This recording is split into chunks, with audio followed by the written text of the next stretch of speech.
नमस्कार दोस्तों, civil selection classes में आपका हार्दिक स्वागत है। और हम राजस्थान नगर पालिका एक्ट 2009 पढ़ रहे थे, जिसके तहत हमने अध्याय 2 के कुछ धाराएं कंप्लीट कर ली थी और आज हम उन्हीं को कंटिन्यू करते हुए आगे बढ़ेंगे।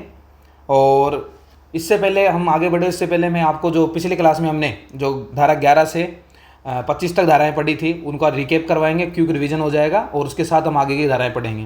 क्योंकि ये धाराएं लगभग एक सेगमेंट की है, तो हम इन्हें एक साथ याद रखने की कोशिश करेंगे। इससे क्या हमारा फ्लो बना रहता है और हमें याद करने में थोड़ी आसानी रहती है। इसलिए इसका फटाफट एक बार रिवीजन कर लेंगे हम साथ में।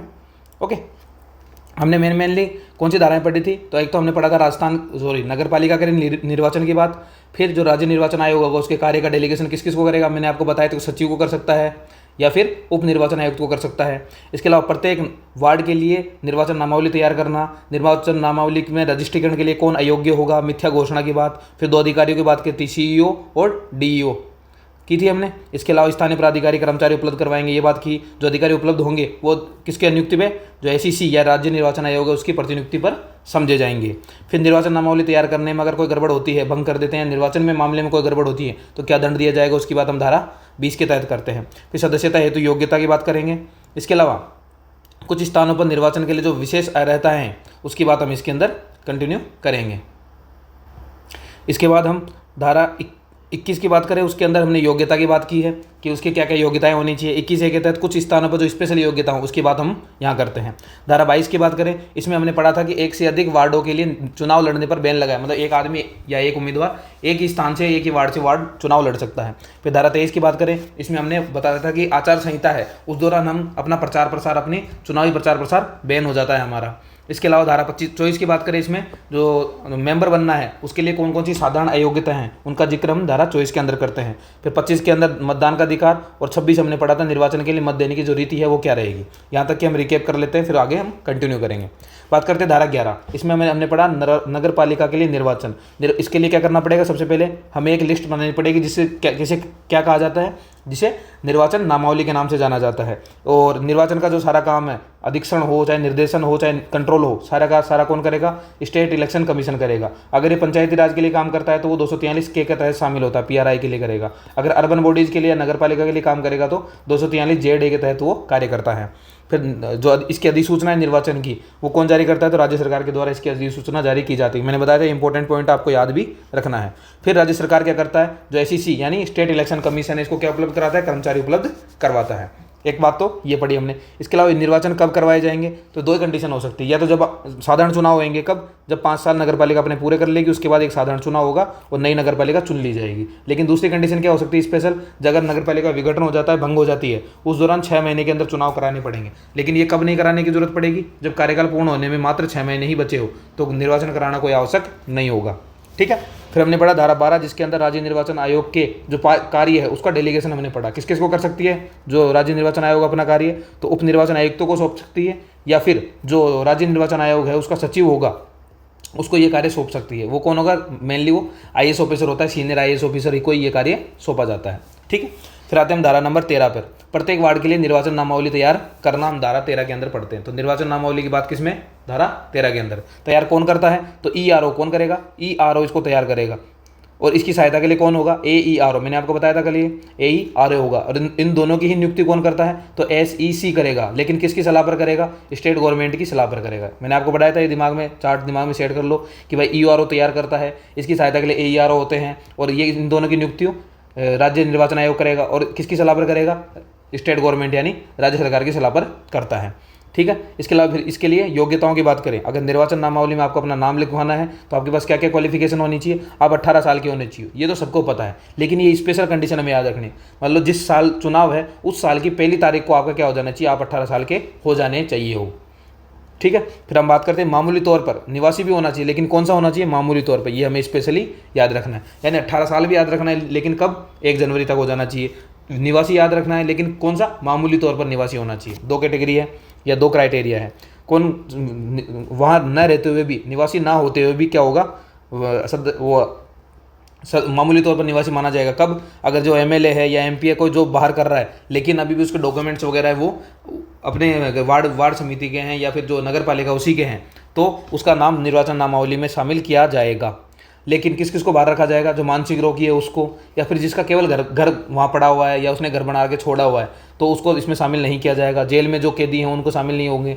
हॉस्टल में या होटल में जो व्यक्ति आके ठहरता है उसको इसके अंदर शामिल नहीं किया जाएगा। या फिर जो कोई ऐसा व्यक्ति है जो रुग्ण व्यक्ति है और कहीं बाहर से आया है और यहाँ पे चिकित्सा के हेल्प के लिए इस स्टेट में, इस जगह में या फिर वहाँ पर रुका हुआ है, तो उसे वहाँ पर शामिल नहीं किया जाएगा। ठीक है। इसके अलावा कोई भी व्यक्ति है वो एक से अधिक वार्डों में अपना नाम नहीं लिखवा सकता, यानी जो मान लो वार्ड ए है, वार्ड बी है, दोनों की निर्वाचन नामावली में अपना नाम ऐड नहीं करवाएगा। इसके अलावा एक ही वार्ड में एक बार रमेश के नाम से एक बार सुरेश के नाम से ऐड नहीं करवा सकता अपना नाम। मतलब एक आदमी 2 वार्डों में नाम दर्ज नहीं करा सकता और एक वार्ड में 2 बार नाम दर्ज नहीं करवा सकता। यह अपने को समझने की जरूरत है। बात करें धारा 14 की, इसमें क्या अयोग्यताओं की बात की है। भाई योग्यताएं अपन 13 में पढ़ लेते हैं, 14 के अंदर पढ़ेंगे कि जो धारा मतलब आपको अगर निर्वाचन नामावली से अयोग्य कैसे घोषित किया जा सकता है। या तो आप भारत के नागरिक ही ना रहे, ठीक है, आप नागरिकता खो दे, कनाडा की ले ली, यूके की ले ली, तो ऑटोमेटिकली हमारी इंडिया की नागरिकता उसके पास चली जाएगी।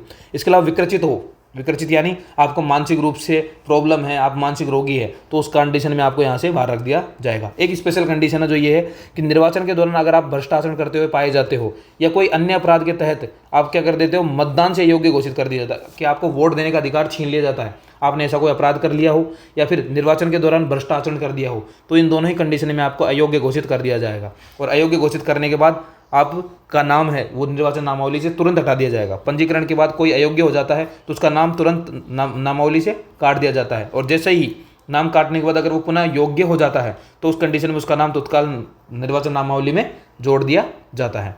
आगे समझ में यहाँ तक? आगे चलें। फिर बात करते हैं धारा 15 की। मैंने आपको बहुत इंपॉर्टेंट धारा बताई थी, मिथ्या घोषणा। क्यों? मिथ्या का मतलब झूठ, झूठी घोषणा देना, झूठी सूचना देना। यदि कोई व्यक्ति निर्वाचन नामावली की तैयारी के दौरान, उसको बदलने के दौरान, शुद्धि के दौरान या नाम जोड़ने या हटाने के दौरान झूठी सूचना देता है तो उसको 1 साल तक का कारावास और 2000 से 5000 का जुर्माना लगाया जाएगा, या दोनों भी उसको दिए जा सकते हैं। तो ये दोनों बात हमें अच्छे से समझनी चाहिए कि अगर कोई मिथ्या घोषणा करता है और झूठी सूचना देकर अपना नाम जुड़वाता है या हटवाता है तो उस कंडीशन में उसे 1 साल का तो कारावास और 2000 से 5000 का जुर्माना भुगतना पड़ेगा। इसके अलावा धारा 16 की बात करें तो मुख्य निर्वाचन अधिकारी की बात इसमें की गई है। सीईओ जिसे कहा जाता है, इसकी नियुक्ति कौन करेगा? दोनों की बात बताते हैं, सीईओ हो चाहे डीईओ हो, आगे हम पढ़ेंगे अगली धारा में। दोनों की नियुक्ति कौन करेगा? स्टेट इलेक्शन कमीशन करेगा, और किसकी सलाह पर? स्टेट गवर्नमेंट की सलाह पर करेगा। तो नियुक्ति कौन करेगा? राज्य सरकार करेगी, राज्य निर्वाचन आयोग द्वारा किया जाएगा, राज्य सरकार की सलाह पर की जाएगी। काम क्या करेगा ये? तो राज्य के अंदर जो भी निर्वाचन का काम होगा वो संभालेगा, निर्वाचन नामावली को तैयार करवाएगा, उनको शुद्ध करवाएगा। और किसके अंडर में काम करेगा? तो एसईसी के, यानी एसईसी के अंडर में काम करता है सीईओ, और सीईओ के अंडर में बहुत सारे डीईओ काम करते हैं, डीईओ 1 डीईओ 2 ऐसे। ठीक है, ये पूरे स्टेट में काम करता है तो ये डिस्ट्रिक्ट में काम करता है। तो यही हमने आगे पढ़ा है धारा 17 के अंदर कि भाई डीईओ होता है राज्य निर्वाचन आयोग की सलाह पर, राज्य सरकार की सलाह पर राज्य निर्वाचन आयोग इसकी नियुक्ति करता है, और एक जिले में 1 से अधिक भी बनाए जा सकते हैं, और जिले की नगर पालिकाओं के निर्वाचन का संचालन करता है, सभी कार्य समन्वय पर्यवेक्षण का काम होता है, और एसईसी और सीईओ द्वारा सौंपे गए अन्य कार्य भी करता है, और मुख्य निर्वाचन अधिकारी के अधीक्षण निर्देशन नियंत्रण में ये काम करता है। आगे समझ में? आगे चलें। धारा 18 की बात करते हैं। इसमें स्थानीय प्राधिकारी आदि के कर्मचारियों को उपलब्ध कराना। इसमें क्या है? कौन उपलब्ध कराएगा? तो स्थानीय प्राधिकारी के द्वारा, किसके कहने पर? सीईओ के कहने पर। किसको उपलब्ध कराएगा? ईआरओ को। यानी सिंपल याद रखना है कि भाई सीईओ बोल दे तो जो स्थानीय प्राधिकारी है वो क्या करेगा? ईआरओ को क्या करेगा? अपने कर्मचारी, अपने हेल्पर जो कर्मचारी उपलब्ध करवाएगा, जैसे टीचर है, एलडीसी वगैरह है, इन सब की नियुक्ति इसके कहने पर ईआरओ के साथ में करवा देंगे, ताकि जो निर्वाचन के कार्य उनको सुगमता से लागू किया जा सके, करवाया जा सके। ठीक है। फिर बात करते हैं धारा नंबर 19 की। जो भी हम अधिकारी या कर्मचारी लगाएंगे इस मामले के अंदर निर्वाचन के दौरान, तो वो सारे के सारे एसईसी यानी राज्य निर्वाचन आयोग के प्रतिनियुक्ति डेपुटेशन पे समझे जाएंगे। ये हमें को अच्छे से समझना चाहिए। एक तो डेपुटेशन पढ़ाया मैंने आपको, एक डेलीगेशन पढ़ाया, दोनों में अंतर समझ में लेना चाहिए। डेलीगेशन है तो अपने कार्यों को नीचे वाले या अपने अधीनस्थों को सौंपना, ये होता है डेलीगेशन। प्रत्यायोजन इसे बोलते हैं, प्रत्यायोजन। और प्रतिनियुक्ति क्या होता है? अपने नियुक्ति मतलब उसकी रियल पोस्टिंग कहीं और पे है। मान लो जो टीचर हो तो टीचर की जगह लगा हुआ है, वो अपने स्कूल में लगा हुआ है, लेकिन कुछ टाइम के लिए उसे चुनाव में ड्यूटी लगा दी जाती है, यानी उसको इस पद पर रहते हुए इस पद पर लगा दिया गया है, चुनाव के काम में लगा दिया गया। इसे बोलते हैं प्रतिनियुक्ति या डेप्यूटेशन कहा जाता है। जैसे कि बहुत सारे टीचरों को सीबीओ ऑफिस में लगा दिया जाता है। जो टीचर है उनको पता होगा कि जो उनको सीबीओ ऑफिस में यानी किसी प्रशासनिक ऑफिस में लगा दिया जाता है। तो इससे क्या होता है उनकी मेन ड्यूटी तो वहीं रहती है टीचर, एज ए टीचर, लेकिन उन्हें डेप्यूट कर दिया जाता है उस पोस्ट के लिए। ठीक है, ये समझना आपको जरूरी है। इसके अलावा निर्वाचन कार्य में संलग्न समस्त अधिकारी एवं कर्मचारी राज्य निर्वाचन आयोग के अधीक्षण, नियंत्रण और निर्देशन में कार्य करेंगे। सिंपल, आगे समझ में। आगे चले, धारा नंबर 20, निर्वाचन नामावली तैयार करने आदि पदीय कर्तव्य भंग। अगर मान लो निर्वाचन के कार्यों में कोई भी गड़बड़ हो जाती है किसी अधिकारी या कर्मचारी से, तो उसे क्या दंड दिया जाएगा, इसकी बात इसमें लिखी है। अगर वो अपनी लापरवाही बरतता है और कोई गड़बड़ होती है तो उसे 3 माह से 2 साल तक का तो कारावास मिलेगा, यानी कम से कम 3 महीने और मैक्सिमम 2 साल तक का उसे सजा भुगतनी पड़ेगी। साथ में उसके ऊपर 1000 से 2000 का जुर्माना लगाया जा सकता है, या फिर दोनों से उसे दोनों ही उसके ऊपर लागू की जा सकती है सजाएं। ठीक है, तो 3 महीने से 2 वर्ष तक की सजा, 1000 से 2000 का जुर्माना, दोनों याद समझ में आना चाहिए और याद भी रहना चाहिए। ऊपर अपन एक पढ़ गया था मिथ्या घोषणा वाला, उसमें क्या था, तो 1 वर्ष तक की सजा और 2 से 5000 का जुर्माना पड़ा था। ये दोनों भी हमें याद होनी चाहिए।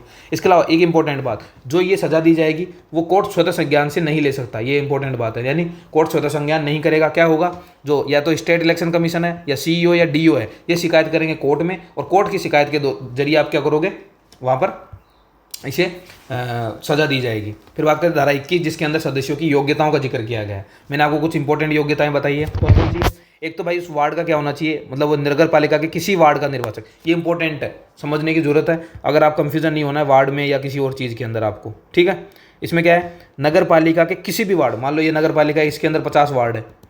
ठीक है, तो इस 50 वार्ड में से किसी भी एक वार्ड का अगर वो क्या है, निर्वाचक है या वोट देने का अधिकारी है, तो उस कंडीशन में वो किसी भी वार्ड से चुनाव लड़ सकता है। मान लो वो ए वार्ड का निर्वाचक है, तो वो सी वार्ड से भी लड़ सकता है, डी वार्ड से भी लड़ सकता है, ए बी सी, जो कोई सी भी वार्ड से वो चुनाव लड़ने के लिए एलिजिबल हो जाएगा। आगे समझ में। फिर उम्र कितनी होनी चाहिए, 21 साल का एज होनी चाहिए। आरक्षित सीट पर आरक्षित वर्ग का ही उम्मीदवार होना चाहिए। इसके अलावा सबसे इंपॉर्टेंट जो हम सोच नहीं सकते वो क्या है, कि वहाँ पर जो उसके परिवार के जितने भी सदस्य हैं वो सारे के सारे खुले में शौच नहीं जाने चाहिए, यानी घर में उनका शौचालय होना कंपलसरी होगा। इसके अलावा 21A एक स्पेशल जोड़ी हुई है, ये क्या है, कुछ स्थानों पर निर्वाचन के लिए विशेष योग्यताएं दर्ज की जा सकती है। तो राज्य सरकार ने एक बनाई हुई है क्या, कि कुछ नगर पालिकाओं के लिए आयु सीमा 21 से 35 होएगी। जनरली तो मिनिमम एज दी हुई है 21 साल, भाई 21 साल का आदमी होना चाहिए। मैक्सिमम की कोई लिमिट नहीं, मतलब अंकल टू अंकल भी क्या कर सकते हैं, चुनाव लड़ सकते हैं। लेकिन कुछ स्थानों पर युवा प्रतिनिधियों को बढ़ावा देने के लिए सरकार क्या कर सकती है, 21 से 35 साल की एज फिक्स कर सकती है किसी नगर पालिका के अंदर। इससे क्या हो, युवा प्रतिनिधि बढ़ेंगे और नए जोश के साथ हमारे जो नगर पालिका है उसको उत्थान में योगदान दे पाएंगे। इसलिए सरकार क्या करती है, इनकी जो एज लिमिट है इसको फिक्स कर दिया है 21 से 35 साल वाली। और ये जो एज लिमिट है इसमें सीट कैसे फिक्स की जाएगी, भाई कितनी सीटें इनकी होगी, तो इसके लिए भी एक क्राइटेरिया बना रखा है गवर्नमेंट ने, क्या कि अगर आरक्षित सीट है यानी एससी की, एसटी, ओबीसी या वुमन, वो सीट 3 या 3 से कम है, तो ऐसी कंडीशन में उनकी सीट केवल 1 रहेगी। लेकिन यदि इनकी सीट 3 से अधिक है तो ऐसी वाली सीटें मैक्सिमम 2 हो सकती है। आगे समझ में। फिर दूसरी कंडीशन, अगर जनरल की सीटों की बात करें, 5 से कम की सीट है तो उस दौरान तो केवल 1 सीट इनकी रहेगी विशेष वालों की। लेकिन अगर 5 से अधिक सीटें हैं उनके पास, तो हर 5 सीट पर 1 सीट किसकी फिक्स हो जाएगी, स्पेशल वालों के लिए फिक्स कर दी जाएगी। मैंने आपको कल उदाहरण के साथ इसको समझाया था डिटेल से। ठीक है, फिर धारा 22 की बात करें तो 1 से अधिक वार्ड के लिए चुनाव लड़ने पर प्रतिबंध, यानी एक इंसान एक बार में एक ही वार्ड से चुनाव लड़ सकता है, यानी एक ही स्थान से वार्ड वो चुनाव पर खड़ा हो सकता है। लेकिन मान लो कोई उम्मीदवार 1 से अधिक वार्डों पर नामांकन दर्ज करवा देता है, तो जिस दिन नामांकन की अंतिम तिथि है उस दिन शाम 3 बजे से पहले अगर अपना लिखित नोटिस के द्वारा वो अपना नाम वापस ले लेता है तो ठीक है, अगर नहीं लेता है तो सभी जगह से उसका नाम क्या कर दिया जाता है, खारिज कर दिया जाता है। तो ये समझ रहा है कि जिस दिन नामांकन वापस लेने की तारीख उसकी लास्ट डेट का कौन से टाइम, 3 बजे से पहले कितने बजे से, 3 बजे से पहले अपना नाम वापस लेना है। नहीं लेगा तो सभी जगह से उसका नाम गायब कर दिया जाएगा, यानी वो चुनाव लड़ने से अवैध घोषित हो जाएगा। फिर बात करते हैं धारा 23 की, यानों ध्वनि विस्तार को आदि का उपयोग पर रोक। ये क्या है, कब से लगे चालू की जाएगी रोक, तो ये जो रोक है नगरपालिका निर्वाचकों की अधिसूचना के प्रकाशन की तारीख से स्टार्ट, यानी जिस दिन अधिसूचना जारी होती है तब से स्टार्ट होती है ये कार्यक्रम। और ये कब तक चलेगा, जब तक कि पूरे चुनाव कंप्लीट नहीं हो जाते, यानी जब तक आचार संहिता लागू रहती है। गवर्नमेंट आचार संहिता लागू कर देती है, उस दौरान आप क्या नहीं कर सकते, ये जो भी प्रचार प्रचार का कार्यक्रम है, जैसे कि होर्डिंग करना, पोस्टर लगाना, बैनर लगाना, यानों वगैरह से ध्वनि विस्तार यानी लाउड स्पीकर का प्रयोग करना, ये सब बैन हो जाएगा। ठीक है, या ना तो एजेंट कर सकता है, ना तो उम्मीदवार खुद करेगा, ना उसके एजेंटों के माध्यम से ये कार्य करवाए जाएंगे। ठीक है, ये बैन कौन लगाता है, तो ये बैन लगाता है राज्य सरकार। तो राज्य निर्वाचन आयोग के द्वारा क्या जारी कर दी जाती है, इसके टाइम पे आचार संहिता जारी कर दी जाती है। ये इंपॉर्टेंट बात हमें समझनी होगी। ये इंपॉर्टेंट है एक और, कि जो इस दौरान जो सज़ा मिलेगी वो कैसी होगी। पहले तो ये 2,000 रुपये की सज़ा होती थी, लेकिन इसको अब बढ़ाकर 5,000 रुपये कर दिया। ये इंपॉर्टेंट डाटा जो चेंज हुआ है वो मैं आपको बता देता हूँ कि जो 2,000 वाली जो जुर्माना था उसको बढ़ाकर 5,000 कर दिया गया है। इसके अलावा उसे 6 साल के लिए बैन कर दिया जाएगा चुनाव लड़ने से, यानी 6 साल तक वो अगले 6 साल तक चुनाव नहीं लड़ पाएगा। ये इंपॉर्टेंट फैक्टर है। इसके अलावा कोर्ट स्वतः संज्ञान नहीं लेगा इस मामले में भी। कैसे होगा? इसकी शिकायत करनी पड़ेगी। कौन करेगा? तो जो राज्य निर्वाचन आयोग है उसका प्राधिकृत अधिकारी होगा, वो कोर्ट में जाके शिकायत करेगा और उस शिकायत के बेसिस पर चेक की जाएगा कोर्ट में, और कोर्ट में चेक अगर उस मिल जाता है तो उस कंडीशन में या तो उस पर जुर्माना लगाया जाएगा, साथ में 6 साल तक का उसको बैन लगा दिया जाएगा। ठीक है, ये पता होना चाहिए। फिर आते हैं हम धारा नंबर 24, जिसमें सदस्यों के लिए साधारण अयोग्यताओं की बात की गई है। ये कुछ अयोग्यताएं इंपॉर्टेंट है, मैंने एक साथ इसको क्लासिफाइड करके लिखा हुआ है। ठीक है, तो 27 नवंबर 1955, कब? 27/11/1995 से बाद, इसके बाद अगर किसी की 2 से अधिक संतान है, 2 से अधिक संतान है तो वो चुनाव नहीं लड़ सकता। अभी जो संतानों की गिनती है उसमें किसको शामिल नहीं करेंगे? दिव्यांग को शामिल नहीं करेंगे। इसके अलावा मान लो कोई जुड़वा पैदा हो गया तो उससे भी एक ही काउंट किया जाएगा, यानी एक प्रसव को, एक प्रेगनेंसी को एक बच्चे के समान माना जाएगा। और दत्तक में भी दी गई संतान है उसको शामिल किया जाएगा, यानी मान लो किसी के 3 हो गए और उसे चुनाव लड़ना है तो एक को मान लो किसी को गोद दे दे, तो नहीं, ऐसा नहीं कर सकता। वो गोद दिया हुआ बच्चा भी उसकी काउंटिंग में रहेगा, 3 ही गिने जाएंगे, यानी वो चुनाव नहीं लड़ पाएगा। ठीक है, तो ये वाला फैक्टर हमें समझना है। इसके अलावा लाभ का पद समझ में आता है, दिवालिया हो जाए, विकर्चित हो जाए या फिर सक्षम कोर्ट, ये दोनों पॉइंट हमें समझने हैं। मान लो कोर्ट ने फैसला सुना दिया, 6 साल की उसकी सजा हो जाती है, तो उस कंडीशन में वो चुनाव नहीं लड़ सकता। दूसरी कंडीशन क्या है? कोर्ट में भी मामला चल ही रहा है और ये पता है कि अगर ये सजा हो गई तो 5 साल की सजा होगी, 5 या 5 साल से अधिक की, तो उस कंडीशन में वो चुनाव नहीं लड़ पाएगा। या तो फैसला हो गया और 6 महीने की से ज़्यादा की सज़ा मिल गई तो नहीं लड़ पाएगा, और फैसला नहीं हुआ, चल रहा है, लेकिन ये पता है कि इससे 5 साल से अधिक की सज़ा मिलेगी, तो उस कंडीशन में भी क्या हो जाता है? चुनाव लड़ने से बाधित कर दिया जाता है उसे। और जैसे ही वो बरी होता है, जैसे कार्य उसे बरी होगा, उसके 6 साल बाद वो क्या हो जाएगा? वापस योग्य हो जाएगा चुनाव लड़ने के लिए। ठीक है, इसके अलावा अगर मिलावट का दोषी पाया जाता है तो इसके अलावा आईपीसी 1973 की जो धारा 110 है उसके तहत अगर दोषी है तो वो भी चुनाव नहीं लड़ पाएगा, उसे भी अयोग्य घोषित कर दिया जाएगा। इसके अलावा अगर कोई सरकार के द्वारा घोषित अवैध व्यापार है वो करता है, तो जैसे कि बजरी खनन का काम करे या फिर माफियागिरी करे या ऐसे कुछ काम करे जो बैन है और वो काम करता है, तो उस कंडीशन में भी वो अयोग्य घोषित कर दिया जाएगा। इसके अलावा केंद्र, राज्य सरकार या स्थानीय प्राधिकारी से सेवा से हटाया गया हो, क्यों हटाया गया हो? अपने दुर्व्यवहार के कारण, तो उसके किसी दुर्व्यवहार के कारण उसे सेवा से बर्खास्त किया गया, हटाया गया है, तो भी वो चुनाव नहीं लड़ पाएगा। इसके अलावा 35 और 41 जो हम आगे पढ़ेंगे, अगर उसके तहत अयोग्य है तो भी वो अयोग्य घोषित हो जाएगा। और 2 से 45 के तहत अगर अपराध का दोषी है तो भी वो अयोग्य घोषित कर दिया जाएगा। ये 3-4 पॉइंट है, वो अपन को डायरेक्टली याद रखना है यहाँ से। फिर नगर पालिका संबंधित कुछ पॉइंट है। अगर नगर पालिका की निधि में गमन कर गया, यानी नगर पालिका जो फंड बना हुआ था, कोष बना हुआ था, उसमें से पैसे खा गया, तो मान लो अगर उसको सदस्य बना दे तो पूरा खजाना खाली कर देगा, तो इसलिए उसको सदस्य नहीं बनाया जाएगा। इसके अलावा जो नगर पालिका के साथ जो भी कॉन्ट्रैक्ट होते हैं वो डायरेक्टली इनडायरेक्टली उससे इफेक्ट होते हैं, तो भी उसे अयोग्य घोषित कर देंगे। क्यों? क्योंकि अगर वो ऐसा इफेक्ट कर सकता है तो सदस्य बनने के बाद सारे कॉन्ट्रैक्ट अपने नाम भी ले लेगा, तो ये भी नहीं किया जा सकता। इसके अलावा नगर पालिका में 2 या 2 से अधिक वर्ष से उसका कुछ बकाया बाकी है, मान लो 2 साल से अधिक टाइम हो गया और उसके कुछ जुर्माना वसूल करना था नगर पालिका को और उसने अभी तक चुकाया नहीं है, तो इस कंडीशन में भी वो चुनाव लड़ने से अयोग्य हो जाएगा। या फिर कोर्ट ने किसी व्यक्ति पर केस कर रखा है, या व्यक्ति ने कोर्ट पे केस कर रखा है, या व्यक्ति कोर्ट के खिलाफ क्या कर रहा है? वकालत कर रहा है, तो इन तीनों ही केस में क्या हो जाएगा? वो अयोग्य घोषित कर दिया जाएगा। तो ये समझ में आना चाहिए। इसके बाद हम धारा 25 बात की थी, जिसमें मताधिकार की बात की थी। किसकी बात की थी? मताधिकार। इसमें क्या है कि जो भी वार्ड की निर्वाचन नामावली में पंजीकृत है वो सारे के सारे वोट दे सकते हैं। ये पढ़ा अपन ने। नॉर्मली यही होता है कि जिसका नाम निर्वाचन नामावली में आ गया वो वोट दे सकता है, लेकिन कौन नहीं दे सकता ये याद रखना है। अगर धारा 14 से किसी को अयोग्य घोषित कर दिया गया, यानी धारा 14 कौन सा था? मैंने पढ़ाया था निर्वाचन नामावली में अयोग्यता वाला पॉइंट। अगर उससे अयोग्य हो गया तो ऑटोमेटिकली वो वोट नहीं दे पाएगा, वो मतदान नहीं दे पाएगा। इसके अलावा जो कैदी है वो वोट नहीं दे सकते, या फिर जो पुलिस की कस्टडी में रखा है शक के बिना पर, तो वो भी वोट नहीं दे सकता। इसके अलावा कोई दंडादेश के अधीन चल रहा है, कोर्ट के दंडादेश के अधीन चल रहा है, तो वो भी वोट नहीं दे पाएगा। तो ये 4 जने हैं जो वोट नहीं दे सकते, उनका नाम निर्वाचन नामावली में होने के बावजूद भी वो वोट नहीं दे पाएंगे। आगे समझे 25। इसके अलावा वोट उनके कब जीरो हो जाएंगे? कौन से वोट जीरो कर दिए जाएंगे? कब किए जाएंगे? मान लो एक ही वार्ड में 1 से अधिक बार वोट दे दिया, मतलब एक आदमी एक बार तो मुच्छे लगा के वोट दिया है, एक बार मुच्छे हटा के वोट दिया है, एक बार घूंघट ओढ़ के वोट दिया है, एक बार ऐसे ऐसे करके क्या कर रहा है? वोट दे रहा है। एक ही वार्ड में कई बार वोट दे दिए, तो ये क्या हो जाएगा? उसके अगर पता चलता है तो उसके सारे वोट जीरो कर दिए जाएंगे। या फिर एक ही व्यक्ति 1 से अधिक वार्ड में, पहले तो एक वार्ड नंबर ए पे जाके वोट दिया है, फिर वार्ड बी में जाके वोट दिया है, फिर वार्ड सी में जाके वोट दिया है, तो ऐसी कंडीशन में भी क्या कर दिए जाएंगे? उसके सारे वोट जीरो कर दिए जाएंगे। ठीक है, ये हमने पढ़ा था मेनली। फिर धारा 26 की बात करते हैं। अब आगे कंटिन्यू करते हैं हम अपनी क्लास को। और धारा 26 को आज इसमें पढ़ते हैं। निर्वाचन में मत देने की यानी वोट देने की अपने का जो तरीका है वो क्या रहेगा भाई। एक तो मतपत्र, इसे बोलते हैं बैलेट, बैलेट पेपर, इंग्लिश में बोलते हैं बैलेट पेपर। बैलेट पेपर क्या होता है, ये अपन ने तो इस बैलेट पेपर से नहीं दिया, पर मैं आपको बता देता हूँ। ऐसा एक पेपर होता था जिसमें इधर नाम लिखे होते थे, उनके जो चिन्ह बने होते थे, और अपने पास एक मोहर टाइप होती थी ठप्पा लगाने की, तो इस पर ठप्पा लगा दिया जाता था। मान लो आपको इस पे वोट देना, तो इस पर ठप्पा लगा के छोड़, वो पर्ची को फोल्ड करके एक डब्बा होता था उसके अंदर डाल दिया जाता था, तो इसको बोलते थे बैलेट पेपर, और उसके अंदर डालते थे। ये अपने नहीं किया, अपने या फिर जो किस एज होंगे तो उनको पता होगा, ऐसे बैलेट पेपर से पहले वोट दिए जाते थे। लेकिन आजकल तो ईवीएम मशीन आ गई है, इसके अलावा इसके बाद वीवीपैट जैसी मशीनें आ गई हैं, तो इन मशीनों के माध्यम से आजकल क्या दिए जाते हैं, वोट दिया जाता है।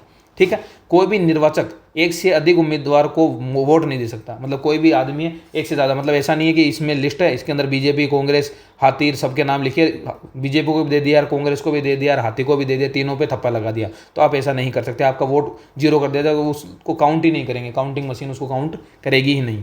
ठीक है, फिर प्रॉक्सी मत नहीं दे सकते। प्रॉक्सी वोट मतलब किसी के बदले में जाके वोट आप नहीं दे सकते, मतलब ऐसा नहीं पापा जी आज घर पे बीमार हैं तो उनकी वोटर आईडी उठाई, मैं तो खुद की छत दी है, उसके पापा जी की वोटर आईडी से भी दिया है, ऐसा आप नहीं कर सकते। ठीक है, प्रॉक्सी वैसे भी आप अगर इंजीनियरिंग बैकग्राउंड से, तो मैंने बताया था कल भी आपको, तो उनको पता होता प्रॉक्सी क्या होता है। दोस्त नहीं आया तो उसकी जगह प्रॉक्सी लगा दी, यानी उसकी प्रेजेंट मैंने बोल दी। ठीक है, फिर बात करते हैं धारा नंबर 27। धारा नंबर 27 में अपन बात करें आकस्मिक रिक्तियाँ किस प्रकार भरी जानी चाहिए। आकस्मिक रिक्तियाँ क्या होती है, पहले ये समझना होगा। आकस्मिक रिक्ति जैसे कि डेथ हो गई, एक्सीडेंट हो गया, घर जा रहे थे, एक्सीडेंट हो गया, डेथ हो गई, बीमार हो गए या मेडिकल पे चले गए, या किसी और वजह से उनकी जो सीट है वो खाली हो जाए अचानक, तो उस कंडीशन में उसे कैसा भरा जाएगा ये हमें पता होना चाहिए। जैसे कि हम पढ़ते हैं कि अगर नगर पालिका भंग हो जाती है, नगर पालिका भंग हो जाती है तो 6 महीने के अंदर चुनाव कराने होते हैं, ये पढ़ते हैं अपन। लेकिन इसमें ये वाली कंडीशन नहीं है। इसमें क्या कंडीशन, इसमें यथाशीघ्र वाला कंडीशन दी हुई है, यानी जल्द से जल्द भरने की कोशिश करेंगे। क्या करेंगे, जल्द से जल्द भरने की कोशिश की जाएगी, और किसी माध्यम से, वही री इलेक्शन हो गए यानी पुनर्चुनाव करवाए जाएंगे, उसके माध्यम से होगा। और निर्वाचित सदस्य है वो जितना टाइम बचेगा शेष कार्यकाल के लिए ही चुना जाएगा। इसके अलावा वही आरक्षित सीट पर है तो आरक्षित वर्ग का उम्मीदवार होना जरूरी है, यानी एससी की सीट खाली हुई तो एससी का बंदा ही वहाँ पर आके बैठ सकता है, यानी एससी वुमन की सीट खाली हुई तो एससी वुमन ही वहाँ पर आके बैठेगी। इसका मतलब ये नहीं कि दूसरे कैटेगरी का इंसान वहाँ पर जाके बैठा दिया जाएगा, नहीं, ऐसा नहीं होगा। ठीक है, लेकिन नगरपालिका कार्यकाल 6 महीने ही बचा हो तो उस कंडीशन में राज्य सरकार निर्देश देकर उपचुनाव न करवाने और जो अगला जो सामान्य चुनाव होगा उसके माध्यम से सीट भरने की बात कर सकती है। वही बात कि अगर 6 महीने बचे तो चुनाव कराने की जरूरत नहीं पड़ेगी। ठीक है, ये वाली कंडीशन यहाँ पर भी लागू होती है। तो क्या पढ़ा आकस्मिक रिक्ति के अंदर अपन ने कि अगर किसी कारणवश अगर कोई सीट खाली हो जाती है तो उसे 6 महीने का कोई क्राइटेरिया इसके अंदर फिक्स नहीं है। इसके अंदर एक शब्द लिखा हुआ जो इंपॉर्टेंट है कि यथाशीघ्र, जल्दी से जल्दी भरी जाने की कोशिश करेंगे, चुनाव करवाएंगे। और वो कितने टाइम तक रहेगा, मान लो अगर कोई 2.5 साल की कार्यकाल पूरा करके मर गया तो वो नेक्स्ट 2.5 साल के लिए ही अपॉइंट किया जाएगा, और आरक्षित सीट पे आरक्षित लगाया जाएगा। और अगर 6 महीने बचते हैं लास्ट में तो राज्य सरकार निर्देश देगी और बोल देगी चुनाव कराने की जरूरत नहीं है, अगले वाला जब चुनाव होगा नॉर्मल वाला तब कर लेंगे अपन साथ में ही। ठीक है, ये हो गया अपना धारा 27 कंप्लीट। अब बात करते हैं धारा नंबर 28 की, निर्वाचन अपराध की। किसकी बात करेंगे, निर्वाचन अपराध की। इसमें क्या है, तो लोक प्रतिनिधि अधिनियम 1951, या फिर जिसे बोलते हैं जनप्रतिनिधि अधिनियम 1951। आप पॉलिटी पढ़ोगे उसके अंदर भी हम इसका थोड़ा जिक्र पढ़ते हैं, जब हम एमएलए एमपीज की बात करते हैं तो वो वहाँ पर भी ये कार्य करता है। तो धारा 28 निर्वाचन अपराध की बात करता है, जिसमें लोक प्रतिनिधि अधिनियम 1951 आता है। उसकी धारा 125 से 136 की जो धाराएं हैं उसके तहत अगर कोई अपराधी का दोष पाया जाता है तो उसे क्या कर दिया जाएगा, निर्वाचन अपराधी घोषित कर दिया जाएगा। तो इसके लिए अपन को स्पेशली पूरे पढ़ने की जरूरत नहीं है, अपने को सिंपल इसके तहत एक जो एक्ट है वो ध्यान होना चाहिए, जनप्रतिनिधि अधिनियम 1951। और इसकी कौन सी धारा है, 125 से 131। अगर मैक्स टू मैक्स पूछेगा ना वो इतना ही पूछ सकता है कौन सी धारा है, तो 125 से 136 तक की जो धारा है वो उन धाराओं के अंदर जो अपराध लिखे हैं उसका जो दोषी होगा उसे क्या कहेंगे, हम निर्वाचन अपराधी कहेंगे। ठीक है, निर्वाचन के दौरान अगर जो नाम निर्देशन है, शपथ पत्र है या घोषणा है या कोई कथन है उसके अंदर कोई सूचना या तो वो सूचना गलत दे दे या फिर वो कोई सूचना छुपा ले तो उस कंडीशन में उसे क्या कहेंगे, मिथ्या घोषणा कहेंगे। उसे क्या कहेंगे हम, मिथ्या घोषणा। और ऐसी कोई मिथ्या घोषणा करता है तो उस कंडीशन में जो 6 महीने का कारावास और जुर्माना दोनों लगाया जा सकता है, और 6 साल के लिए उसे बैन भी किया जा सकता है। इसके अलावा अपन ने पहले कब पढ़ी है, अपने 15 के अंदर भी अपने एक मिथ्या घोषणा पढ़ी है अपन ने। वो किससे संबंधित है, वो निर्वाचन नामावली से संबंधित है। किससे संबंधित है, निर्वाचन नामावली से है। उसके अंदर क्या सज़ा थी, तो 1 साल की सज़ा, मैक्स 1 साल तक की सज़ा और 2000 से 5000 का जुर्माना, ये वाली कंडीशन थी वहाँ पर। लेकिन इसमें क्या है किस में गड़बड़ कर रहे हो? निर्वाचन के दौरान जब आप उम्मीदवार की, ये किसकी बात हो रही है? उम्मीदवार अगर ऐसी बात करता है, ये किसकी बात हुई थी? वोट देने, मत देने वाले की बात हुई थी भाई। जो मतदाता है, इसमें किसकी बात हो रही है? मतदाता की बात हो रही है। इसके अंदर उम्मीदवार की बात हो रही है। अगर उम्मीदवार झूठी सूचना देता है तो उस कंडीशन में 6 महीने की तो सजा हो जाएगी, जुर्माना लग जाएगा, और उसे 6 साल के लिए चुनाव लड़ने से बैन भी लगा देंगे। तो तीन तीन जो इसके ऊपर क्या लग जाएगी? सजा लग जाएगी। ठीक है, तो ये हमें देखना है। फिर बात करते हैं हम धारा नंबर 29 की, जिसके अंदर भ्रष्टाचरण की बात की गई। किसकी बात की गई? भ्रष्टाचरण किसे कहेंगे? निर्वाचन के अंदर भ्रष्टाचरण क्या हो सकता है भाई? कोई चुनाव चल रहा है, उसके दौरान आप अगर क्या क्या गलतियां करोगे जिससे आपको भ्रष्टाचारी घोषित कर दिया जाएगा, तो वो क्या हो सकता है? एक तो मान लो आप रिश्वत दे रहे हो वोट के बदले, कि पैसा लो वोट दो, पैसा लो वोट दो। अगर ऐसा काम हो रहा है तो भी वो भ्रष्टाचरण में आएगा। अगर मान लो आप धन का ही नहीं, पैसे का ही नहीं, कहीं जगह बोतल चलती है, बोतल के बदले गरीब इंसान होता है, इसे बोतल की आवश्यकता, बोतल दी, और कहीं मिठाई का डब्बे देते हैं, कहीं कपड़े दे के काम करवाते हैं। ये सभी अगर ऐसा कुछ हो रहा है तो उस कंडीशन में उसे भ्रष्टाचरण शामिल किया जाएगा। अगर मतदाताओं को वाहन से मतदाता केंद्र पर लाया जा रहा है, मतदान केंद्र पर, तो वो भी एक तरह से भ्रष्ट आचरण के अंदर ही आता है। आजकल अभी देखा होगा आपने, जो अपने गाँव में चुनाव होते हैं पंचायती राज वाले, उसमें भर भर के गाड़ियाँ आती है, गाड़ियों में भर भर के लेके आते हैं, तो वो सब भ्रष्टाचार में आता है। लेकिन उसको इतना गौर नहीं किया जाता, गवर्नमेंट भी इतना, पर अगर उसे सख्ती से हमें लागू करना होगा, क्योंकि धारा 29 हमारे डायरेक्टली कहती है कि मतदाताओं को वाहन के द्वारा भी अगर आप मतदान केंद्र पे ला रहे हो, बूथ पे ला रहे हो, तो भी वो एक भ्रष्टाचरण होता है। ठीक है, इसके अलावा आपके वहाँ पर ड्यूटी के दौरान जो राजपत्रित अधिकारी यानी जो गजेटेड ऑफिसर होते हैं, या जो सरकारी कर्मचारी होते हैं, या जो भी क्योंकि भाई जो बूथ होता है वहाँ पे सैनिक वगैरह भी होते हैं, तो अगर उन सभी का उम्मीदवार द्वारा दुरुपयोग किया जाए, मतलब मान लो वो अधिकारी है, उनकी जानकारी में और उनका मिसयूज कर रहा है, ज़बरदस्ती उनसे गलत गलत वोट डलवा रहा है, ऐसा कुछ कर रहा है, तो उस कंडीशन को भी भ्रष्टाचार में ही शामिल किया जाएगा। इसके अलावा धर्म, जाति, लिंग या सामाजिक बहिष्कार की धमकी देकर या सती प्रथा को गौरवान्वित कर कर अगर वोट मांगता है, सती प्रथा गौरवान्वित मतलब उनकी कई दादी, दादा, परदादी वगैरह में किसी ने सती किया हो, तो इस नाम पर भी बहुत लोग ऐसे वो हो जाते हैं, धर्म विभूत होकर क्या कर देते हैं? वोट दे देते हैं। तो ऐसा करना भी गुनाह है। तो ये सब आप कर नहीं कर सकते। ऐसा नहीं कह सकते कि अगर जैसे कि कोई मीणा या गुजर या कोई ऐसी कास्ट का इंसान खड़ा हुआ है और ऐसे बोल दे कि अपने कास्ट वाले तो इनको ही वोट देंगे, इनको वोट नहीं देंगे तो उसे जात से बाहर कर देंगे, ऐसा और वैसा। तो अगर आप ऐसे सामाजिक बहिष्कार वाली बात करके भी किसी को डरा धमका कर वोट नहीं ले सकते, तो ये बात इसके अंदर भ्रष्टाचार में शामिल की जाएगी। लेकिन एक स्पेशल बात, क्या जो भी आपका जो घोषणा पत्र होता है, आपने देखा होगा बहुत सारी जो पार्टी है जैसे बीजेपी है या फिर कांग्रेस है या जो भी इंपॉर्टेंट पार्टीज होती है, वो क्या करती है? अपना एक घोषणा पत्र जारी करती है। जब वो चुनाव लड़ती है उससे पहले करती है वो जारी। उस घोषणा पत्र के अंदर बहुत सारी वो वादे लिखती है कि हम बन जाएंगे तो ये करेंगे, गाड़ियाँ बनवा देंगे, रोड बनवा देंगे, सड़कें हेडपम्प लगा देंगे। तो वो घोषणा पत्र भ्रष्टाचार में शामिल नहीं होता है, ये हमें याद रखना है। मतलब वो एक तरह से आपको वादा करते हैं कि हमारे ये वादे हैं, ये हम पूरा करने की कोशिश करेंगे अगर हम आएंगे, तो वो किसी भी तरीके से भ्रष्टाचार में शामिल नहीं किया जाता उन्हें। ठीक है, तो ये समझने की जरूरत है। तो क्या क्या भ्रष्टाचार में आता है, क्या नहीं आता है, एक बार समझा देता हूँ। अगर कोई रिश्वत देता है तो भ्रष्टाचार में है। अगर कोई चीज़ दे दो आके वोट ले रहा है तो भी भ्रष्टाचार में है। इसके अलावा ये इंपॉर्टेंट है, आप समझना है कि वाहन द्वारा अगर किसी को बूथ पे ला रहा है तो भी वो भ्रष्टाचार है। इसके अलावा जो ऑफिसर वगैरह होते हैं वहाँ पे, चाहे सैनिक हो, चाहे कर्मचारी हो, चाहे अधिकारी हो, अगर उनका दुरुपयोग कर रहा है, अपने कॉन्टैक्ट्स का मिसयूज कर रहा है, तो भी ये भ्रष्टाचार में आएगा। इसके अलावा धर्म हो, जाति हो, लिंग हो, या केवल धमकी वगैरह देकर, सती प्रथा को बढ़ावा देकर, कैसे करके अगर गलत तरीके से वोट मांगता है तो वो भ्रष्टाचार में शामिल किया जाता है। लेकिन जो उनका घोषणा पत्र है उसको इसके अंदर शामिल नहीं किया जाता है। ये इंपॉर्टेंट बात है, घोषणा पत्र वाला याद रखना। ये आपको 4 ऑप्शन देके कंफ्यूज कर सकता है, इसलिए आपको समझना होगा। बात करते हैं धारा नंबर 30 की हम। ये क्या है? निर्वाचन संबंधित मामलों का सिविल न्यायालय की अधिकारिता से बाहर होना। यानी जो भी निर्वाचन के मामले होंगे, कोर्ट जो भी मामले होते हैं वो कोर्ट से बाहर रखे जाएंगे। सिंपल बात है, कोर्ट से बाहर रखना, ये लाइन लिखी हुई है इसके अंदर। तो या तो वार्डों का जो परिसीमन हो या उसका निर्धारण हो, निर्वाचन नामावली तैयार करना हो, निर्वाचन संबंधित कोई भी मामले हैं निर्वाचन से जुड़े हुए, उस मामलों में आप कोर्ट नहीं जा सकते। कोर्ट में प्रश्नगत नहीं किया जा सकता। कब तक नहीं करा सकता? जब तक कि निर्वाचन याचिका दायर नहीं कर सकते। आप सिंपल एक निर्वाचन याचिका दायर की जा सकती है, कोर्ट में प्रश्नगत नहीं किया जा सकता। अब निर्वाचन नामावली का क्या सिस्टम, वो हम अगली वाली स्लाइड में देखते हैं, अगली धारा में देखते हैं। वो है धारा नंबर 31। कौन सी है? धारा 31, जिसमें क्या लिखा है? निर्वाचन याचिका के बारे में डिटेल में लिखा हुआ है कि भाई निर्वाचन याचिका दायर कर सकते हो। याचिका के माध्यम से आप कह सकते हो भाई से इसने गड़बड़ की थी चुनाव के दौरान, ये अयोग्य था, या फिर इसने भ्रष्टाचार किया था। इसकी जो लिखित आप याचिका लिखोगे कोर्ट को लिख सकते हो और कोर्ट इस पर फैसला सुना सकता है। लेकिन डायरेक्टली कोर्ट खुद से ये काम नहीं कर सकता, यानी निर्वाचन मामलों में सिविल कोर्ट अधिकारिता से बाहर रखा गया है। ठीक है, अब निर्वाचन याचिका की हम डिटेल में चर्चा करते हैं धारा नंबर 31 में। किसके सामने रखी जाएगी? सबसे पहली बात तो यही है, सबसे पहले भाई साहब इसको ऐसा नहीं कि डायरेक्टली आप हाई कोर्ट ले गए, सुप्रीम कोर्ट ले गए, नहीं, आप सबसे पहले इसे डिस्ट्रिक्ट कोर्ट में लेके जाओ। किस में लेके जाओगे? डिस्ट्रिक्ट कोर्ट के अंदर आप इसे लेकर जाओगे। फिर कितने टाइम के अंदर, जब निर्वाचन हुआ था, मान लो 13 तारीख को वोट पड़े थे, 13/8 को, तो आप 13/8 से 13/9 तक जा सकते हो। कहाँ पर? कोर्ट में। निर्वाचन की तारीख से 1 माह के भीतर आप क्या कर सकते हो? अपनी अपील है, अपनी याचिका दायर कर सकते हो। किसके विरुद्ध करोगे? नगर पालिका के निर्वाचित सदस्यों के खिलाफ कर सकते हो। भाई कोई व्यक्ति भी, कोई उम्मीदवार भी कर सकता है ये, ऐसा नहीं कि मतदाता ही करे। भाई मान लो मैं खड़ा हुआ था, मेरा साथी भी खड़ा हुआ, वो जीत गया और मुझे पता है वो गलत तरीके से जीता है, तो मैं भी इसमें क्या कर सकता हूँ? याचिका दायर कर सकता हूँ।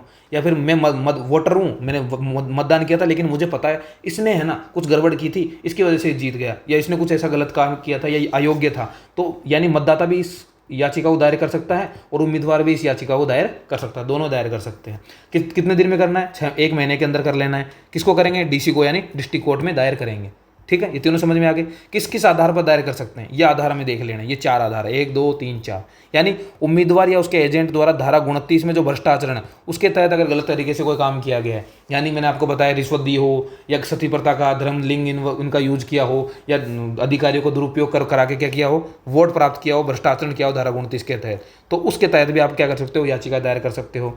इसके अलावा उम्मीदवार निर्वाचन की तारीख से तक क्या था? अयोग्य था, मतलब जिस दिन वोट पड़े उस दिन भाई साहब वो क्या था? अयोग्य था, योग्य था ही नहीं, उसने गलत फर्जी डॉक्यूमेंट दिखा के खुद को योग्य बनाकर काम वोट जीत गया, मतलब चुनाव जीत गया, तो इस कंडीशन में भी आप याचिका दायर कर सकते हो। या फिर अनुचित तरीके से नामांकन खारिज, मान लो मैं खड़ा हुआ, मेरा दोस्त खड़ा हुआ और मेरे दोस्त ने क्या किया, मुझे मेरे जो वो साठगांठ कर ली नामांकन कराने वाले से, और उसके माध्यम से मुझे मेरा जो नामांकन था, यानी मैं जो उम्मीदवार खड़ा हो रहा था, और मेरा पद जो नामांकन का जो परफॉर्मा था उसको ही रद्द करवा दिया गया, तो इस कंडीशन में भी आप क्या कर सकते हो? नामांकन वो याचिका दायर कर सकते हो। इसके अलावा निर्वाचन का जो परिणाम प्रभावित किया गया हो, मान लो सब काम सिस्टम से हो गया, सारा काम तरीके से हुआ, कंप्लीट हो गया, लेकिन जिस दिन जो मत की गणना होने वाली थी उस मतगणना के दौरान क्या कर लिया? पैसे खिलाए और अपने वोट बढ़ा लिए, ऐसा कुछ कर लिया, या फिर जो पेटी गायब करवा दी, ऐसा कुछ हो रहा है, तो उस कंडीशन में भी आप क्या कर सकते हो? याचिका दायर कर सकते हो। तो क्या कब कर सकते हो? जब धारा 29 के तहत भ्रष्टाचरण के तहत पता हो कि आपने उन्होंने गड़बड़ की है, या फिर जो जीता है वो उस तारीख तक अयोग्य था, या फिर आपका जो नामांकन है वो गलत तरीके से खारिज कर दिया हो, या फिर जो निर्वाचन का परिणाम है वो प्रभावित किया गया हो, तो इन सभी के कारण आप क्या कर सकते हो? निर्वाचन याचिका दायर कर सकते हो। किसके तहत? धारा 31 के तहत। फिर आ जाते हैं धारा 32 के तहत। भाई याचिका दायर कर दी, डिस्ट्रिक्ट कोर्ट ने क्या किया, तो डिस्ट्रिक्ट कोर्ट ने जो आदेश दिए उसके खिलाफ आप क्या कर सकते हो? अपील कर सकते हो। मान लीजिए डिस्ट्रिक्ट कोर्ट ने दिया कि हाँ भाई चुनाव तो सही थे, लेकिन आपको लगता है गलत थे, तो आप क्या कर सकते हो? अपील कर सकते हो। कहाँ करोगे? हाई कोर्ट में कर सकते हो। कहाँ करोगे? हाई कोर्ट में। इसमें याचिका दायर करने के लिए कितने दिन थे? 30 दिन थे। तो अपील करने के लिए भी कितने दिन है? 30 दिन। तो आप अपील कितने दिन में कर सकते हो? 30 दिन के अंदर कर सकते हो। लेकिन क्या करिए, कुछ स्पेशल कंडीशन, आपने कुछ स्पेशल कारण बताया कि सर मैं इस वजह से आ नहीं पाया हूँ, उपस्थित नहीं हो पाया, और कोर्ट को लगता है कि हाँ इसका जो कारण है वो वैध है, सही है, तो उस कंडीशन में जो 30 दिन वाली लिमिट है इसको बढ़ाया जा सकता है। ठीक है, ये लिखा हुआ है डायरेक्टली उसके अंदर, एक्ट के अंदर। फिर हाईकोर्ट क्या करता है? हाईकोर्ट अपना फैसला 3 महीने के अंदर देगा।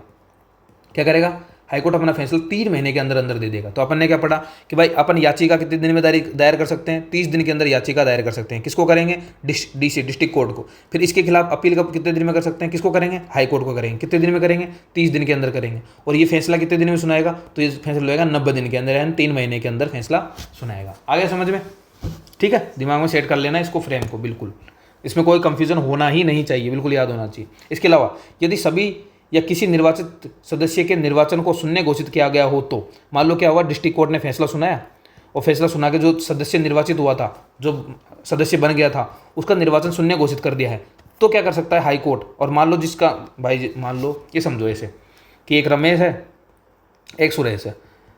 अब जो रमेश है वो वोट जीत जाता है, मतलब मत जीत गया, और भाई साहब यह सदस्य बन जाता है नगर पालिका का। ठीक है, और सुरेश को लगता है इसने गड़बड़ की है, तो ये क्या करता है? सबसे पहले डिस्ट्रिक्ट कोर्ट जाता है, 30 दिन के अंदर क्या करता है? अपील करता है, और डिस्ट्रिक्ट कोर्ट कह देता है कि हाँ भाई रमेश ने गड़बड़ की है, और रमेश का जो निर्वाचित है उसको समाप्त कर देता है, रद्द कर देता है कि हाँ भाई इसने गड़बड़ की थी, इसको हटा देते हैं।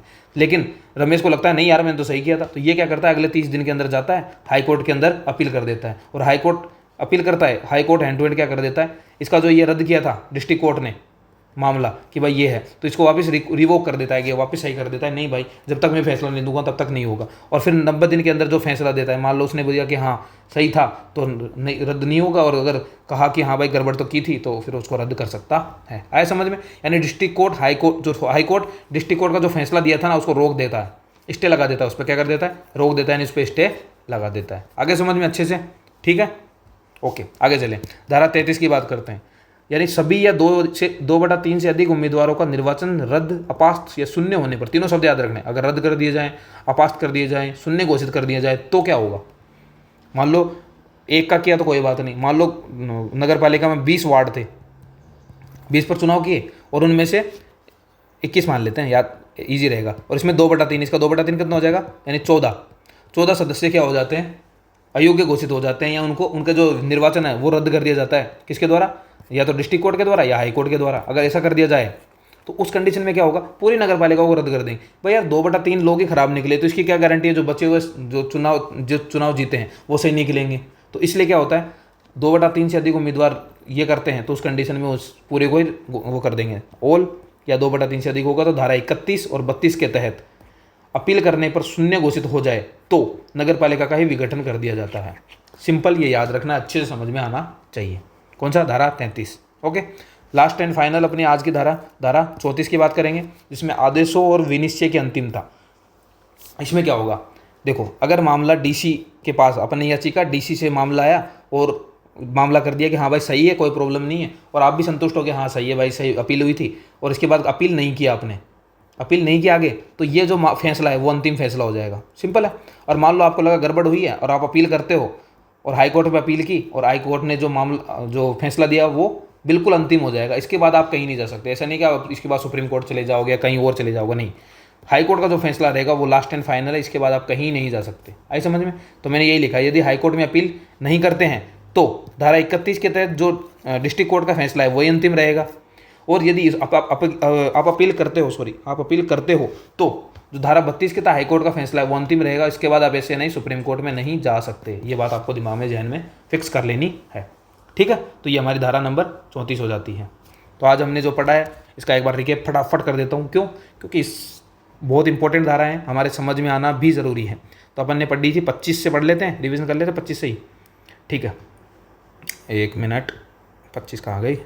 ओके, ये रहा धारा नंबर 25। हमने क्या पढ़ा? मतदान का अधिकार पढ़ा, किसके पास है? जिनका नाम निर्वाचन नामावली में है, पंजीकृत है। ओके, इसमें इस होने के बावजूद कौन कौन नहीं दे सकता? जो धारा 14 के तहत अयोग्य है, यानी जिनका निर्वाचन नामावली में अयोग्य हो जाए अगर वो, तो उनको हटा दिया जाएगा। अगर कोई कैदी है, कैदी बन जाए, कोई पुलिस कस्टडी में हो जाए, या दंडादेश के अधीन हो, कोर्ट के दंडादेश के अधीन हो, तो इन चारों को क्या कर सकते हैं हम?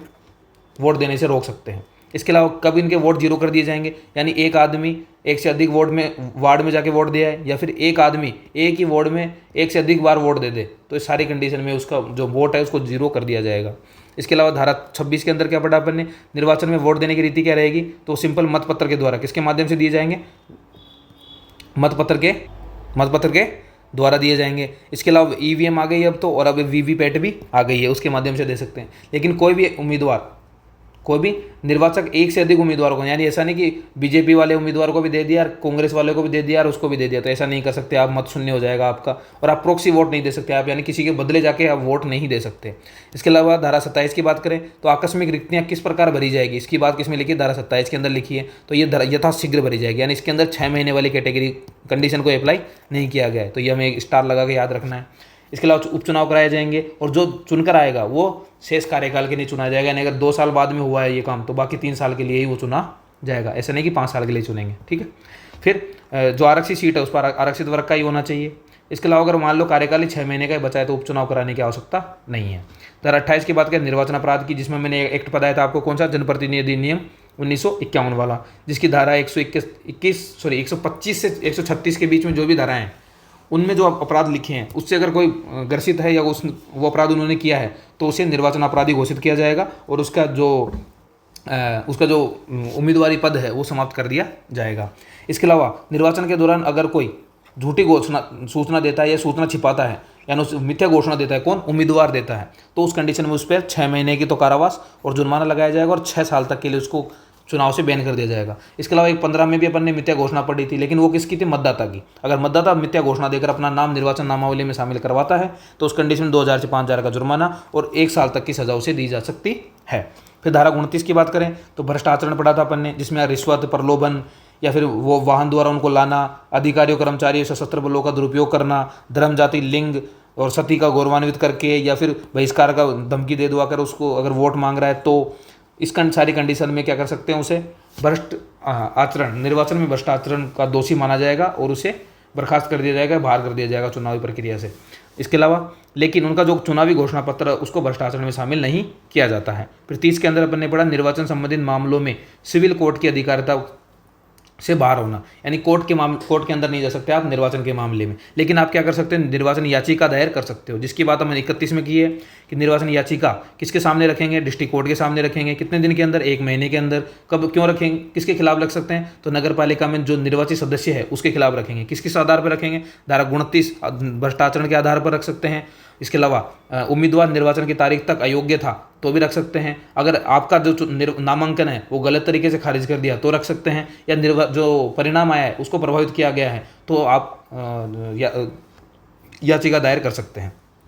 फिर 32 में जो याचिका दायर की गई है और डिस्ट्रिक्ट कोर्ट का जो फैसला उसके खिलाफ आप क्या कर सकते हो? अपील कर सकते हो। किसमें करोगे? हाई कोर्ट में करोगे। 30 दिन के अंदर करोगे। 30 दिन का टाइम बढ़ाया जा सकता है अगर स्पेशल कंडीशन है तो। और हाई कोर्ट का जो फैसला है वो 3 महीने के अंदर आएगा, लेकिन इस 3 महीने से पहले क्या कर सकती है? हाई कोर्ट जो डिस्ट्रिक्ट कोर्ट का फैसला है उसको स्टे लगा सकती है। उस पर क्या लगा सकती है गवर्नमेंट? हाई कोर्ट स्टे लगा सकती है। ठीक है। धारा 33 आ जाती है, अगर सभी या 2/3 से अधिक सदस्यों का निर्वाचन रद्द कर दिया जाता है तो उस कंडीशन में क्या होगा? तो नगर पालिका का ही विघटन कर दिया जाएगा। फिर धारा 34 लास्ट आदेशों की अंतिमता, ये क्या है? तो अगर हाईकोर्ट में अपील नहीं की जाती है तो डिस्ट्रिक्ट कोर्ट का फैसला अंतिम रहेगा, और अपील की जाती है तो उस कंडीशन में हाईकोर्ट का जो फैसला है वो अंतिम रहेगा। हाईकोर्ट के बाद आप आगे कहीं पर भी नहीं जा सकते हो। तो आज की क्लास हमारी ये है। ठीक है, और आशा करते हैं क्लासेज अच्छी चल रही होगी, आपकी पढ़ाई अच्छी चल रही है, आप धाराओं को याद करने की कोशिश कर रहे हैं। हम इसके बाद रिवीजन क्लासेज भी लगाएंगे आपके लिए, जो 50 तक की धाराओं तक के 50 तक एक बार कंटिन्यू पढ़ लेते हैं अपन, उसके बाद इसकी धाराएं की रिवीजन भी चलेगा और कुछ ट्रिक्स लगाने की कोशिश करेंगे ताकि हम थोड़ा इजीली याद करें। लेकिन मेरा मानना है कि आप सीक्वेंस में याद करो चीज़ों को और अंदर तक डिटेल से याद रखो, ताकि अगर डिटेलिंग में क्वेश्चन आए तो आप चूको ना, भूलो ना, आपका एग्जाम में वहाँ अच्छे नंबर आना वहाँ इसी से दायर होगा। क्योंकि आजकल वो धाराओं वाला ऐसा नहीं है कि सिंपल लाइन लिख के दे दी और उसके अंदर धारा पूछ ली कौन सी धारा है, ऐसा नहीं होता। आजकल अंदर से डीपली क्वेश्चन बनते हैं, जैसे पिछले वाले में देख लो बहुत अच्छे क्वेश्चन बन के आए थे, अंदर डीपली क्वेश्चन थे, तो आप ऐसे तैयार करना चाहिए। ठीक है, इसके अलावा हमारा इंस्टाग्राम चैनल है, इस पर जा सकते हैं, वहाँ पर फॉलो कर सकते हैं, नई नई अपडेट्स हैं हमारी वो देख सकते हैं। हमारे चैनल को प्लीज़ सब्सक्राइब करें, साथियों तक पहुँचाएँ ताकि हमारी रीच ज़्यादा से ज़्यादा लोगों तक पहुँच सके और जो कंटेंट है वो उनके पास पहुँचे। जो हमारा टारगेट है कि हम जो EORO के जो स्टडी मटेरियल है आपको फुल्ली प्रोवाइड करवाया जा रहा है। कहाँ पर? हमारे टेलीग्राम चैनल पर। आप हमारे से डिस्कशन कर सकते हैं हमारे डिस्कशन ग्रुप के माध्यम से। तो ये सारी सुविधाएं आपके लिए दी गई हैं और आशा करते हैं आपको क्लासेस अच्छी लग रही होंगी। तो हमें इसी तरह से सपोर्ट करते रहिए और थैंक यू।